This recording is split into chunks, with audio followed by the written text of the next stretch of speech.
हा रेडी. नमस्कार, अमोल सुरेश पानगावने.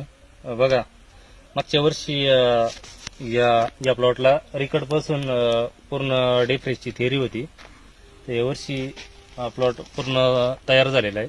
साधारण 38-39 दिवसाचा आहे. तर आपण बघू शकता 1 2 3 4 5 6 7 8 9 10 11 12 म्हणजे एक साधारण 8 ते 10-12 पानं झालेले पहिल्या वर्षाच्या प्लॉटला. आणि प्लस पर्पल सीडलेस प्लॉट आहे. तर एवढा पहिल्या वर्षी एवढा शेंडा वगैरे भेटत नाही आपल्याला. हे बघा, पानं वगैरे एकदम थिकनेस आहे. यावर्षी त्याला आहे ना एक सॉइल ॲप्लिकेशन आणि 2 स्प्रे केलेले आहे. आता याची मनी सेटिंग झाली का नंतर परत याला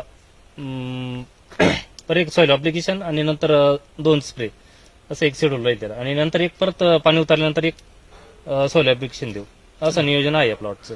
अच्छा, म्हणजे एकंदरीत तुम्हाला आता ही जी थेअरी केली तुम्ही, हा एक सेपरेट थेअरी करत आहे तुम्ही. याचा डेफ्रेशचा पूर्ण अभ्यासच चालू आहे. याला पूर्ण जोपर्यंत माल तयार होत नाही ना हा, तोपर्यंत पूर्ण म्हणजे त्याला देऊ ॲप्लिकेशन आपण. अच्छा, प्लॉट एकदम हेल्दी, एकदम काळुखी वगैरे आहे त्याला. तुम्ही बघू शकता पहिल्या वर्षाचा प्लॉट आहे. पहिल्या वर्षाचा प्लॉट. पहिल्या कोणी म्हणणार नाही याला पहिल्या वर्षाचं खोड पण चांगलं झालं. आणि याला आपण सुरुवातीपासून ट्रीटमेंट केलेली आहे. हा, पूर्ण त्याला डेप्रेशर तयार झालेला आहे. तयार केलेला आहे प्लॉट. म्हणजे आज कोणी तुमच्या इथे बघायला जरी आलं तरी तुम्हाला हा प्लॉट आपण दाखवू शकतो, डेफ्रेशचा प्लॉट. डेप्रेशर बरोबर आहे. प्लॉट एकदम हेल्दी एकदम पूर्ण हेल्दी प्लॉट झालेला आहे. एकदम हेल्दी. म्हणजे आणि पाना पण रूट बघितलं का? हे बघा, आता इथं काडीचा नोड नाही. आपण म्हणतो काडीचा नोड राहिल्यानंतर हे बघा, पानं एकदम म्हणजे काडीचा आहे ना एकदम नोड आहे त्याला. असं बरोबर, एकदम वाढलेली काडी, असं शेंडा वगैरे हेल्दी एकदम असं. आणि अंतरमापातच आहे. नाही, सर्व क्रिया होत असताना. नाही, पहिल्या वर्षाच्या मनानं खूप शेंडा झाला त्याला. एवढा शेंडा होतच नाही पहिल्या वर्षी. आणि माल पण चांगला आहे. हे बघा, डिस्टन्स जर बघितलं तुम्ही, एवढी पानं झालेली पहिल्या वर्षाच्या मनानं. एवढी शेंडे बरोबर, इथपर्यंत म्हणजे जुळलेलं आहे ते. म्हणजे एकमेकाला भिडत. नोड आहे ना, अजून पण शेंडा चालू आहे त्याचा. तरी पण अजून तुम्ही आता सोडलं नाही. नाही, मी फक्त एकच ॲप्लिकेशन दिलं आहे. आता एक देऊ पुढचं. तुम्ही एक जे पहिलं ऍप्लिकेशन कधी केलं होतं सर? एक साधारण छाटणीच्या लगभग. आणि स्प्रे ना एक फेल नंतर दिलेलं आहे. त्याच्या 15 दिवसानंतर एक रिपीट केलेलं आहे. बरं, म्हणजे 2 स्प्रे गेलेले आहे डेफ्रेशचे. मनी सेटिंग झाल्यानंतर परत एक स्प्रे. हा, आता एवढ्या एक 2 ते 4 दिवसामध्ये एक सॉइल ॲप्लिकेशन द्यायचं याला.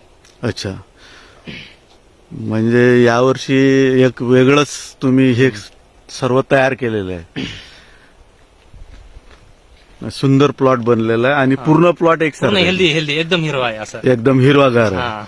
म्हणजे याच्यात तुमचे खर्च कशाचे वाचले साहेब? खर्च म्हणजे ना, याला जसं आपण म्हणतो ना, याला काहीतरी हेल्दी बनवायला दिलं पाहिजे. याला शेंड्यासाठी खर्च केला पाहिजे. तशी काही वेळ नाही आली. आणि मायक्रोटन लेवल समजा आपण म्हटलं मायक्रोटन दिलं पाहिजे, याला सिलिकॉन दिलं पाहिजे. हे अनावश्यक खर्च खूप कमी झालेले. म्हणजे हे एक क्रांतीच होईल डेफ्रेश मध्ये. नाही, भारी काही विषय एकदम हेल्दी दिसतो प्लॉट असं. अच्छा, आता फुल टेम्परेचर आहे, एवढं टेम्परेचर आहे आज. तरी प्लॉट एवढा उन्हाच एकदम हेल्दी दिसते. बरोबर, पाणी एकदम असा थिकनेस जाड झालेलं आहे. आणि याच्यामुळे सकिंगचे वगैरे अटॅक कमी आले का मग? असं जाणवते का तुम्हाला?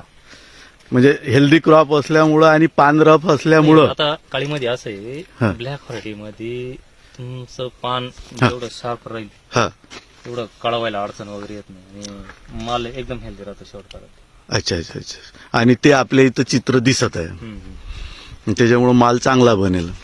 बरोबर. धन्यवाद.